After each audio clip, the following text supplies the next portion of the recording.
Hello guys, आप सभी लोगों का स्वागत है हमारे YouTube channel plus point classes में। तो मैं आज आप सभी के लिए लेकर आया हूँ बोर्ड क्लास 10th का साइंस का मॉडल पेपर।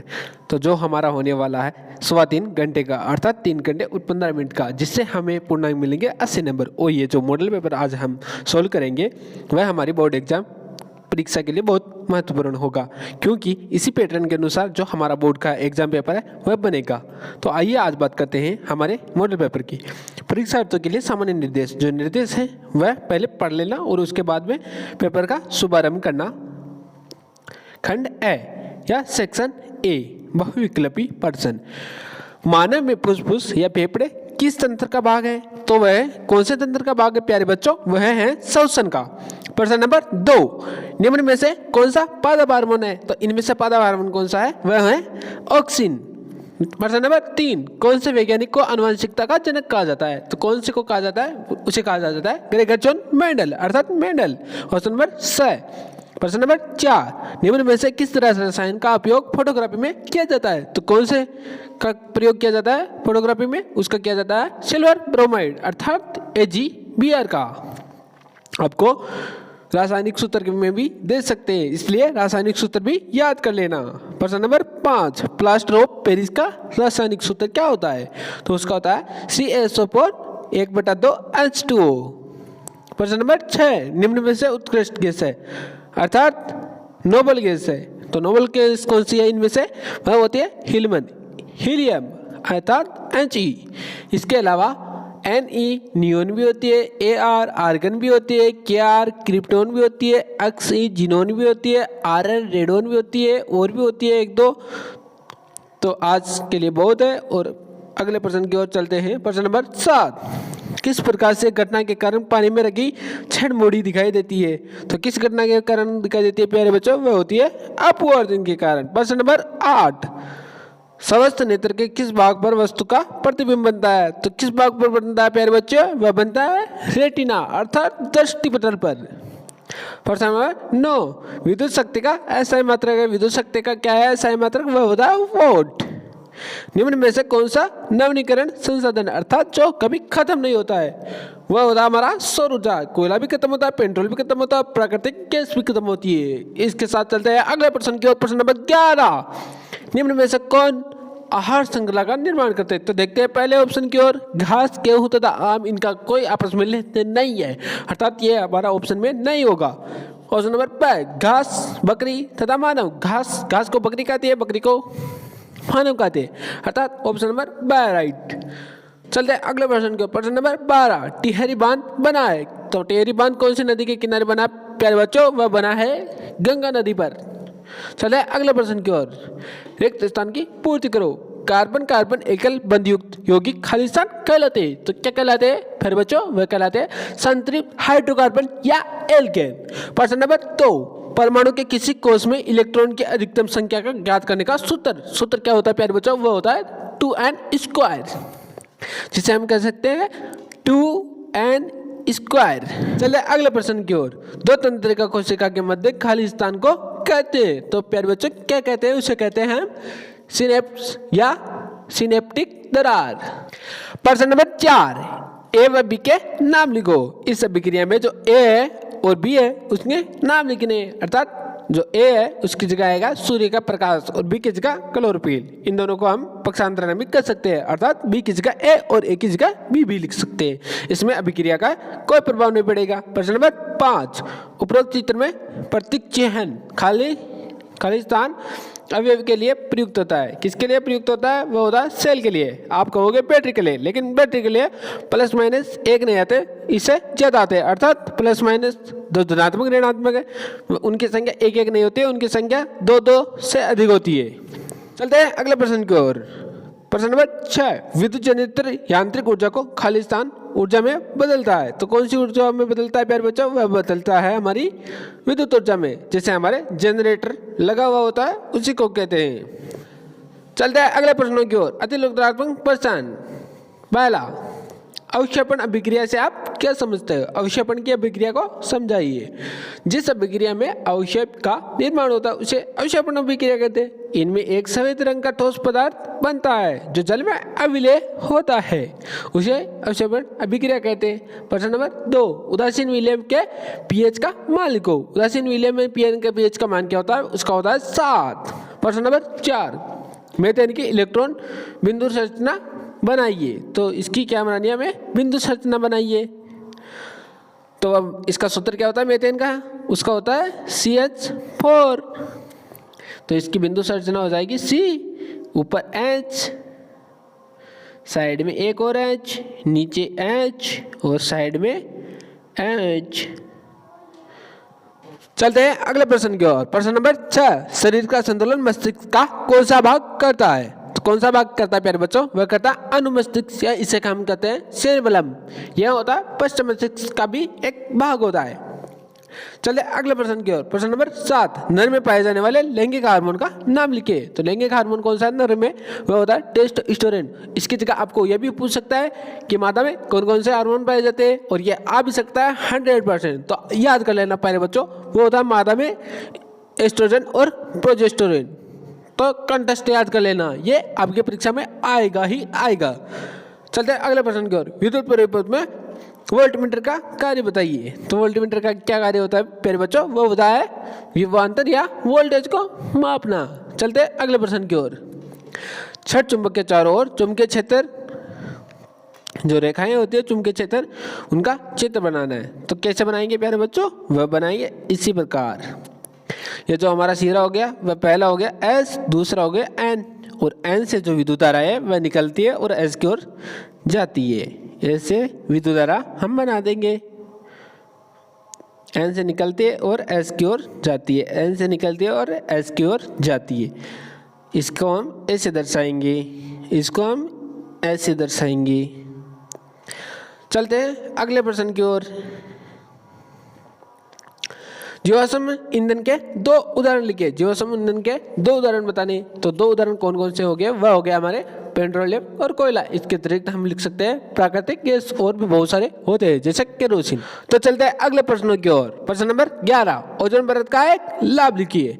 यह परत सूर्य से आने वाली पराबैंगनी किरणें जो कि बहुत हानिकारक होती है, उनसे हमारी क्या करती है? रक्षा करती है। और उन किरणों से हमारे क्या क्या हो सकता है? कैंसर, ब्लड कैंसर और चर्म रोग आदि प्रकार के कई रोग हो सकते हैं, जैसे पौधों में धब्बे धब्बे, पत्तियों पर धब्बे धब्बे होना, कई प्रकार के रोग, ये बहुत हानिकारक हो सकती है।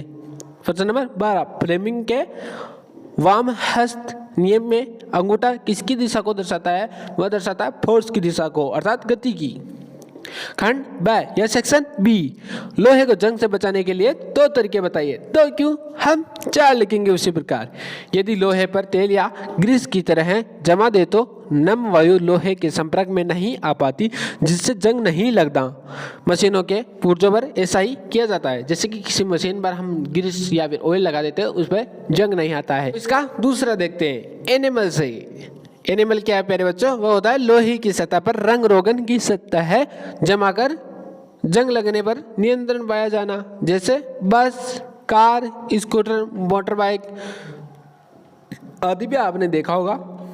जो कलर होता है उसकी वजह से क्या नहीं होता है? जंग नहीं लगता है। तो इसका देखते हैं तीसरा, ऑक्सीजन और पानी के संपर्क में आने से जंग लगता है। यदि हम उस लोहे की चीज को ऑक्सीजन, वायु और जल से दूर रखें तो जंग नहीं लगेगा। चलते हैं अगले प्रश्नों की ओर। कार्बन के 2 अपरूप के नाम लिखो। कार्बन के 2 अपरूप कौन कौन से होते हैं? वह होते हैं हीरा और ग्रेफाइट। इसके अलावा फुलरिन भी होता है। मिसेल की संरचना का चित्र बनाएं। मिसेल की जो संरचना है उसका हमें क्या बनाना है प्यारे बच्चों? वह बनाना हमें चित्र। तो देखते हैं, ये हो गया हमारे तेल की बूंद। अब इससे जो निकलेंगे वह हो गया हमारे हाइड्रोकार्बन, और ये हो गया आयनिक सिर। ये हो गया हमारा हाइड्रोकार्बन की पूंछ, और ये हो गया आयनिक सिर। ये हो गया हमारा हाइड्रोकार्बन, और ये हो गया सिर। हाइड्रोकार्बन की पूंछ और सिर, आयनिक सिर हो गया। ये हो गया हमारी तेल की बूंद।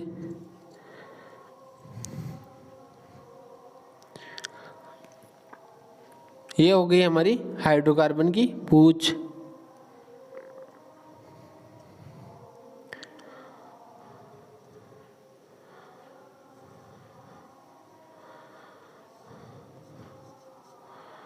हाइड्रोकार्बन की पूछ लिख लेना प्यारे बच्चों। चलते हैं अगले प्रश्नों की ओर। प्रश्न नंबर 7, आवर्त सारणी में बाएं से दाएं जाने पर परमाणु त्रिज्या क्यों करती है? तो इसका क्या कारण है वह हम देखते हैं। चलो उसका क्या कारण है प्यारे बच्चों? उसका कारण होता है परमाणु त्रिज्या में कमी परमाणु आवेश में वृद्धि के कारण होती है, जो इलेक्ट्रॉन को परमाणु के नाभिक के करीब खींचती है और एक परमाणु के आकार को कम करती है। अर्थात जब परमाणु में इलेक्ट्रॉन की संख्या बढ़ेगी तो नाभिक उन्हें अपनी ओर आकर्षित करेगा और जो होगा परमाणु का आकार वह कम हो जाएगा, अर्थात परमाणु की त्रिज्या कम हो जाएगी। चलते अगले प्रश्न की ओर। आमाशय में पाए जाने वाले अम्ल का नाम व कार्य लिखिए। तो आमाशय में कौन सा अम्ल पाया जाता है? वह पाया जाता है HCl। और इसका क्या कार्य होता है? यह अक्रियशील एंजाइमों को अम्लीय माध्यम देकर उन्हें क्रियाशील बदलता है, अर्थात उन्हें क्रियाशील कर देता है। यह भोजन में उपस्थित सूक्ष्मजीवों को मार देता है। चलते हैं अगले प्रश्न की ओर।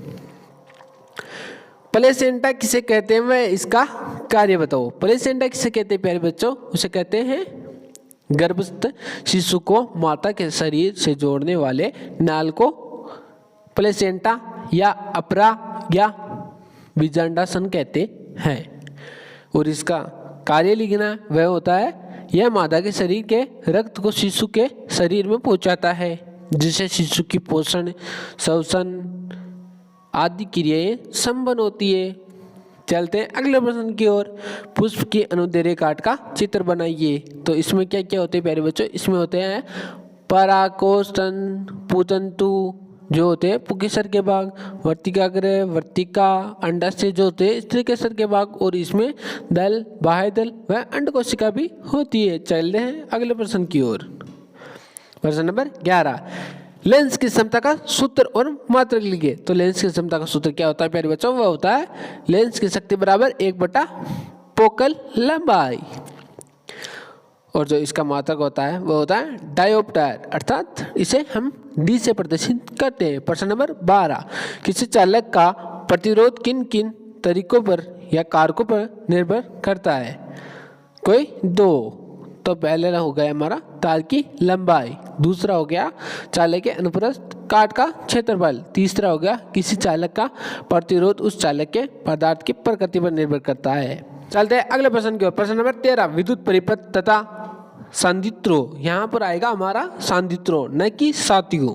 तो सांद्रित्रों में सामान्यतः उपयोग होने वाले 2 सुरक्षा उपयोग उपाय बताइए या उपयोग बताइए। तो क्या क्या होते हैं? पहला हो गया भूसंपर्क तार, अर्थिंग नहीं होना चाहिए। दूसरा हो गया विद्युत फ्यूज। तो चलते हैं अगले प्रश्न की ओर।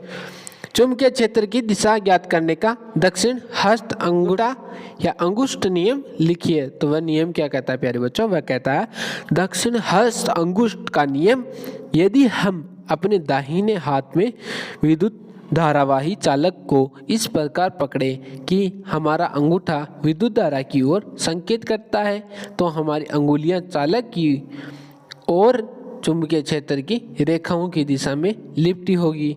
इसी दक्षिण हस्त अंगुष्ठ नियम कहते हैं। प्रश्न नंबर 15, दिए गए विद्युत परिपथ में परिणामी प्रतिरोध ज्ञात कितना है, मतलब ज्ञात करना है। ये हो गया हमारा श्रेणी क्रम में, अर्थात श्रेणी क्रम में किसी भी प्रतिरोध का निकालते हैं तो वो हो गया R।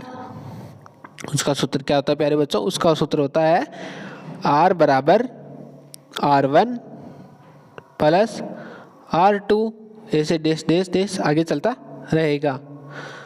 तो इसमें R1 का मान कितना है? 2 और R2 का मान 2, अर्थात R बराबर 4। चलते हैं अगले प्रश्न की ओर। प्रश्न नंबर 16, ऊर्जा के नवीनीकरण स्रोत और अनवीनीकरण स्रोत की परिभाषा लिखिए। तो इनके हमें क्या लिखनी है? परिभाषाएं लिखनी है। नवीनीकरण स्रोत क्या होते हैं? ऐसे ऊर्जा स्रोत जो प्रकृति में निरंतर उत्पन्न होते रहते हैं तथा कभी समाप्त नहीं होते, उन्हें नवीनीकरण स्रोत कहते हैं। जैसे कि सूर्य ऊर्जा वह कभी खत्म नहीं होगी। पवन ऊर्जा वह भी कभी खत्म नहीं होगी। अनवीकरणीय स्रोत इस ऊर्जा स्रोत जिनका भंडारण सीमित मात्रा में है तथा ये स्रोत समय के साथ समाप्त होते जा रहे हैं, जैसे कोयला, पेट्रोलियम आदि। चलते अगले प्रश्नों की और। खंड स या सेक्शन सी, वसायुक्त खाद्य पदार्थों को विकृत गंधिता से बचाने का एक उपाय लिखिए। तो इसका क्या उपाय है प्यारे बच्चों? विकृत गंधिता को रोकने के लिए प्रतिऑक्साइड या एंटीऑक्सीडेंट का उपयोग किया जाता है। जैसे कि हम देखते हैं आलू की जो चिप्स होती है उसमें जो पैकेजिंग होती है उसमें नाइट्रोजन भरी जाती है, जिससे विकृत गंधिता नहीं होती है। और इसमें ऑक्सीजन का क्या हो रहा है? उपचयन हो रहा है और हाइड्रोजन का अपचयन हो रहा है। प्रश्न नंबर 18, मानव में अग्नाशय ग्रंथि से निकलने वाले हार्मोन का नाम तथा कार्य लिखो। इसकी कमी से होने वाले रोग का नाम लिखो। तो जो अग्नाशय ग्रंथि है वह इंसुलिन नामक हार्मोन को स्रावित करती है या छोड़ती है। इंसुलिन का काम क्या होता है? रक्त में शर्करा का स्तर कम बनाए रखना। और इसकी कमी से क्या होता है? मधुमेह, अर्थात हमें शुगर हो जाती है, हम शुगर के पेशेंट हो जाते हैं। और इसकी कमी से मधुमेह नामक बीमारी या रोग होता है, जिसे हमें शुगर भी कहते हैं। प्रश्न नंबर 19, मानव में लिंग निर्धारण को समझाओ और इसका आरेख चित्र बनाओ। तो जो लिंग निर्धारण में होता है वह पुरुष की भूमिका ज़्यादा होती है, क्योंकि पुरुष के पास अक्षवायु होता है और माता के पास अक्षक्ष होता है। तो इसमें 50% पुत्री की होते हैं और 50% पुत्र की भी जिम्मेवारी होती है कि 50% पुत्र भी हो सकता है, 50% पुत्री भी हो सकती है। जो हार्मोन ज़्यादा होगा, अर्थात जिसका हार्मोन ज़्यादा, नर हार्मोन ज़्यादा होगा, अर्थात जो अक्षवायु हार्मोन ज़्यादा होगा तो बेटा हो जाएगा, और जो अक्षक्ष हार्मोन ज़्यादा होगा तो मादा हो जाएगी। चलते हैं अगले प्रश्न की ओर। प्रश्न नंबर 20, दीर्घदृष्टि दोष के निवारण के लिए कौन सा लेंस काम आता है? इसमें बी है, सूर्योदय तथा सूर्यास्त के समय सूर्य का रंग लाल क्यों दिखाई देता है? तो 20 से क्या पहला देखते हैं। चलते हैं हमारे पहले के उत्तर। जो दीर्घदृष्टि दोष के निवारण के लिए कौन सा लेंस काम में लेते हैं प्यारे बच्चों? वह लेते हैं उत्तल लेंस। भी देखते हैं, सूर्योदय एवं सूर्यास्त के समय सूर्य की किरणें पृथ्वी के वायुमंडल से अधिक दूरी तय करती है, अर्थात वायुमंडल की बहुत सारी किरणों को पार, धूल के कारण उनको पार करना पड़ता है, जिसके कारण सूर्य का प्रकाश का प्रकीर्ण हो जाता है। चूंकि लाल रंग का प्रकीर्ण बहुत कम होता है, अतः हमें सूर्य लाल रंग का दिखाई देता है। चलते हैं अगले प्रश्न की ओर। खंड द या सेक्शन डी। प्रश्न नंबर 21, इसमें पहला है विरंजक चूर्ण का रासायनिक सूत्र व कोई एक उपयोग लिखिए। तो विरंजक चूर्ण का रासायनिक सूत्र क्या होता है? वो होता है CaOCl2, अर्थात कैल्शियम ऑक्सीक्लोराइड। इसका उपयोग होता है जल को रोगाणु रहित करने के लिए। भी देखिए, बेकिंग सोडा का रासायनिक सूत्र व कोई एक उपयोग लिखिए। बेकिंग सोडा का सूत्र होता है NaHCO3, सोडियम हाइड्रोजन कार्बोनेट। इसका उपयोग होता है पेय पदार्थों में, अर्थात जैसे सोडा पीते हैं उसमें होता है। 21 का सी, अम्ल तथा क्षार में कोई दो अंतर लिखिए। तो दो अंतर में पहला होगा, अम्ल नीले लिटमस पेपर को लाल तथा क्षार लाल लिटमस पेपर को नीले में बदल देता है, एक हो गया। दूसरा होगा, अम्ल खट्टे तथा क्षार कड़वे होते हैं, दूसरा भी हो गया। अब इसमें अथवा में दे रखा है, तो अथवा वाला भी एक बार आपको सोल्व करा लेता हूँ। निम्न को सुमेलित करो। तो सुमेलित क्या होगा इसमें? संतरा। संतरा में कौन सा अम्ल पाया जाता है प्यारे बच्चों? वह होता है सिट्रिक अम्ल, अर्थात एक बार हम मिला देते हैं, इसको देख लो। संतरा में सिट्रिक अम्ल। आंवला, आंवला में कौन सा अम्ल पाया जाता है? वह पाया जाता है एस्कोर्बिक अम्ल, अर्थात इसका दूसरा में। नेटल का डंक, अर्थात चींटी का डंक में कौन सा अम्ल पाया जाता है? वह पाया जाता है, कौन सा पाया जाता है प्यारे बच्चों? वह पाया जाता है हमारा मेथेनोइक अम्ल। इमली, इमली में कौन सा अम्ल पाया जाता है? वह पाया जाता है टार्ट्रिक अम्ल, जिसके कारण वह खट्टी खट्टी होती है। चलते हैं अगले प्रश्न की ओर, अर्थात 21वें के बी में। धावन सोडा का रासायनिक सूत्र वह 2 उपयोग लिखिए। तो धावन सोडा का सूत्र क्या होता है NaCO3 सोडियम कार्बोनेट, और इसके 2 उपयोग क्या क्या होते हैं। पहला हो गया कपड़े धोने के लिए, जिससे हमारा मेल जो होता है वह निकल जाता है आसानी से, और दूसरा हो गया जल की कठोरता को दूर करने के लिए। चलते हैं अगले प्रश्न की ओर। प्रश्न नंबर 22, मानव उत्सर्जन किसे कहते हैं। मानव उत्सर्जन तंत्र का नामांकित चित्र बनाओ। तो मानव उत्सर्जन किसे कहते हैं प्यारे बच्चों, वह समझते हैं। चलो समझते हैं मानव में उत्सर्जन किसे कहते हैं। तो किसे कहते हैं, शरीर में बने अपशिष्ट पदार्थों को बाहर निकालने की प्रक्रिया को उत्सर्जन कहते हैं, और उत्सर्जन तंत्र है वो आप बना ही लोगे। चलते हैं अगले प्रश्न की ओर। मानव में भोजन का पाचन किसे कहते हैं। मानव पाचन तंत्र का नामांकित चित्र बनाइए। मानव में भोजन का पाचन देखते हैं। पहले वह क्रिया जैसे भोजन को यांत्रिक ऊर्जा और रासायनिक ऊर्जा से छोटे छोटे टुकड़ों में तोड़ा जाता है, अर्थात भोजन को छोटे छोटे टुकड़ों में तोड़ना ही भोजन का पाचन कहलाता है। इसमें दूसरा देखो, भोजन के पाचन लार का एक कार्य बताओ। तो इसमें हो जाएगा, लार में एंजाइम टाइलिन होता है जो भोजन को गीला करना तथा भोजन की लुगदी बनाने में काम में आता है। चलते हैं 23वें की ओर।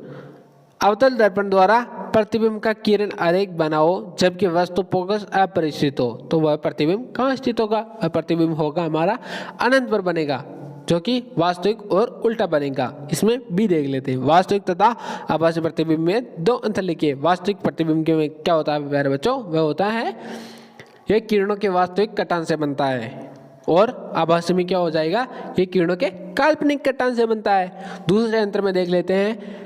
वास्तविक प्रतिबिंब में यह प्रतिबिंब हमेशा उल्टा होता है, वास्तविक प्रतिबिंब होता है वह वो हमेशा उल्टा होता है, और जो आभासी प्रतिबिंब होता है यह प्रतिबिंब हमेशा सीधा बनता है। चलते हैं अथवा की ओर या और की ओर। इसमें पहला है, उत्तल लेंस द्वारा बनने वाले प्रतिबिंब का किरण चित्र बनाओ जबकि बिंब की स्थिति अनंत पर हो। तो इसमें किरण चित्र कहाँ बनेगा प्यारे बच्चों, वह बनाएगा केंद्र बिंदु पर।